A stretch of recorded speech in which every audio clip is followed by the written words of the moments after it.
Okay, good. It's recording. Is it? Yes, you're listening to the Living Mandala podcast. My name is Aura, and I'll be your host today. It's a nice bell. I'm joined today by Dr. Bill Barnard, and he is one of my teachers, and he is a professor of religious studies at Southern Methodist University here in Dallas. And so I brought him on the podcast, humbly requested his presence during his busy schedule. It's summer, you see, when we're making this recording. And so he's fortunately not teaching in the summer. And so I had this idea to do a Chakras of the House series. And who better to talk about the chakras and kind of help, explain what they are in a compelling and interesting way, right? And then let's correspond that back to the house. And so thank you, Bill. I call you Bill. So thank you so much, Bill, for making time today. Very welcome, Laura. Okay. So the chakras of the house. So the basic premise, right? I think I've already stated it pretty clearly. This is, in my vision, going to be like a 9-part series. So, what's happening right now is the introduction to that series. And then each episode is going to be a different chakra, starting at the root. And we're going to make our way up. And we're going to talk about each of them. And then we're going to, relate that back to a specific area of the house. So, if you've been wanting to really work on your house and weren't really clear, about where do I start? Do I start with the bedroom? Do I start with the kitchen? It all seems overwhelming. Maybe you're in that camp. Well, hopefully this will give you a little direction. We'll spin you around and we'll send you the direction of the chakras. But maybe you're listening and you're just curious to learn more about, how our homes sometimes can be an extension of ourselves and, ways that we can take care of ourselves and take care of our home in a way, that becomes a two-way conversation. And so I hope that's what is imparted here today in, discussing this with you, Bill. So I was hopeful that you could just go ahead and maybe talk a little bit about, what the chakras are and, just like a brief overview. Yeah, no. Thank you so much. It's just a pleasure to be here with you talking about these things. There's, of course, a lot that can be said about the chakras, and but probably the thing I'd want to emphasize the most for me is that they are, to me, they are like portals into a network of energy. You see, sometimes they're understood, and I think in a way that's a little limited, as if they're like these swirling, it's almost like you could put your hand on them in your body. What I think of is, they very much are a system of places in the body that correspond to almost like entryways into this vast interconnected network and of streamings of different subtle energies. And that's what the chakras are, really, in some ways. They're different qualities of energy as well as different vibrations of energy, so that they are there's typically understood to be 7, and we'll be going through the whole 7. But what's really sort of fascinating, chakra literally means wheel. They're often depicted as, in ways I think are very helpful, because I think that wheel is like a spinning wheel, and so there's that sense that energies are streaming in, and I think also out. And at least in the systems that I've studied, there's an understanding that the chakras are both front and back, right? And so that there's almost like a streaming coming into our subtle body from this more like vaster universal streamings of conscious energy that sort of creates our cosmos, right? And so these vortices, these chakras, these wheels are, to my mind, it's like they signify the depth and the quality of our openings to that more cosmic streaming, which permeates our entire quote-unquote external universe, and hence the link, I think, with what you're talking about, the chakras of the house, because there's different qualities of energy that are we can map in our bodies, which makes our bodies so helpful, but they're also I think it's okay to talk about it as like different like vibratory tones almost like notes, or maybe, and this is much more traditional, they're linked with different colors. And so there's a sense of just like in the same way there's one light, but it has different, it can be split up into the spectrum of colors. It's a very sort of similar notion. I think there's one cosmic streaming energy, but it has different colors and different sort of frequencies and different qualities of consciousness and experience that we can sort of cluster together in a certain way that's really helpful. And that's why they're also considered to be classically lotuses. So like a lotus flower, and so they say these different lotuses, these of the chakras, have different numbers of petals.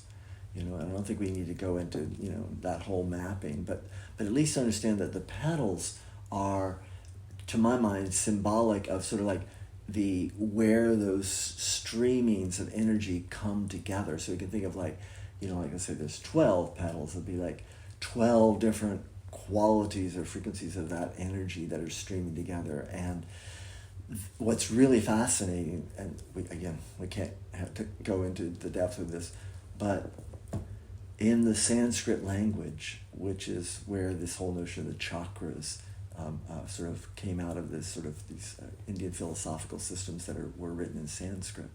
In the Sanskrit language, there's 52 letters and 52 vibratory frequencies, and they have a whole mapping so that each one of those lotuses is also linked to a letter of the Sanskrit language, which is also understood to be a goddess. And so so that each one of these streamings is understood to be a particular frequency, and they weave together to create the language or the song of our life, right? And so with each of these chakras, there's a sense also that they're closed or open. And so that one of the major goals of yogic practice, of prayer, of meditation, of chanting, of all of the breathing techniques, all the asanas, all that, sort of one of the major goals of all this is to open up those portals into those, what I think of as, and this tradition too, that emerged out of divine qualities, so that there's a sense that the divine has certain energies or certain ways in which we can relate to the divine reality, such as love and compassion and power and pleasure and joy and freedom. There's all these qualities. And so, to my mind, each of these chakras is a portal in which those divine qualities can enter into our lives, so that we can begin to be more resonant with them, with those potentials within us. And so the potential is how much we can open up into it. But these qualities are just like pure love, pure compassion, just divine love. And it's right there within our hearts, in this case, in that particular chakra. And by extension, even, as I hope this series, will demonstrate, is also can manifest in your home. And you can, I don't know, like kind of train your house to breathe and talk with you on those various levels. I mean, why not? For sure. As a way to like calibrate not only your body but also your house by extension, and the people who live there, and in the spirit of health and vitality and happiness and joy and all the good things that we all want anyway. Yeah, exactly. Right? So that's the idea behind this series. And you're a professor of religious studies. And so, like, what are some of the classes that you teach that also, I would like for people to hear, what else comes to the table in terms of, understanding the chakras, and in your case, through classes that you also teach. Yeah, because I teach courses on mysticism, East and West, and a course called Waking Up, the philosophy and practice of yoga and meditation. And I teach a class on Plants of the Gods, which is about religion and psychedelics. I teach courses Magic, Myth, and Religion, Religion and Healing, it's called Wholeness and Holiness. So bringing in a lot of the information from the shamanic traditions and then all the different Eastern systems of healing and how they overlap, because so many of these traditions have this notion of the subtle body, what they call the sukshma sharira in the yogic tradition, the subtle, but it's not limited to the yogic traditions. It's really fascinating as you begin to sort of see how much, these indigenous traditions, these and all the mystical traditions of throughout our history as human beings really have talked about these things in various ways, and with profound differences too, but it's still striking the similarities. Right. Well, and I think that's also the thing, is that, we all have homes, we all have places we sleep in. There's a universality to these ideas and how they, kind of come in and out of our lives, whether we're aware of them or not. Yeah. Whether we're hip to the stories and the mythologies behind and the nice vocabulary words, we're being pushed and pulled by, just invisible realities, right? And so it's nice to approach, your living condition, your home, from this particular vantage point, because it carries a lot of wisdom through it as well. And I think that's where I'm just really appreciative of you being here. You also written a book recently, Liquid Light, Ayahuasca and the Santo Daime Tradition, I believe is the full formal title. Ayahuasca Spirituality, yeah. Okay, Ayahuasca Spirituality and the Santo Daime Tradition. Liquidlightbook.com is the website. Very interesting book that just came out. You also locally have a small group called The Heart of Awakening. And, so there's the website, theheartofawakening.org. So, if anybody my point is anybody listening who, would be curious to find out more information or, about Dr. Barnard, those are some ways you can do that. So we're going to do this series again. Thank you. We're thank you. Yeah, we're recording the introduction right now. And what I'm going to do is we're just going to have a conversation basically about each of the chakras. We're just going to start at the root and work our way up. You're going to talk about the chakra and, all of the, subtleties and things about that chakra. And then I'm going to do my best to relate it back to a part of the house to think about in a very practical, down to earth, go clean your room kind of way. And so each episode then is going to be a different chakra, right? These are going to roll out every 2 weeks. So if you're tuning into this introduction and you want to follow along, every 2 weeks, there's going to be a new episode with a new chakra. We're going to record them all today, but we're going to release them every 2 weeks so that, you can follow along in a meaningful way with your actual house, and with your actual, situation. There's going to be things that maybe your house is in order. There's going to be things, though, that are going to come up during this series, like, think about when was the last time you did your will. I'd argue that's a very root chakra thing. We're going to get into that. But that's a piece of paperwork. Like, nothing says I love you, friends and family, like having a will and having all your papers in order. Nothing says I love you like that.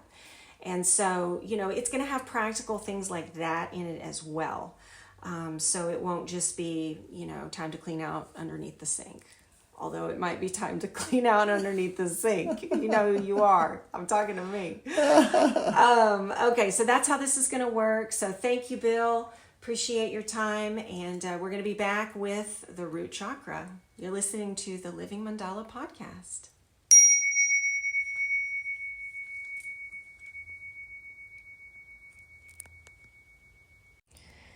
Hey there, it's me again. Thanks so much for listening to the introduction to the Chakras of the House series.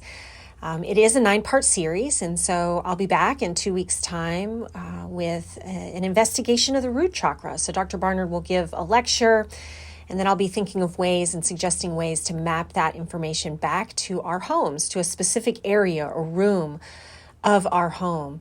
And so the invitation, if you want to follow along, is you're going to have 2 weeks to sort of like really stew in a particular chakra.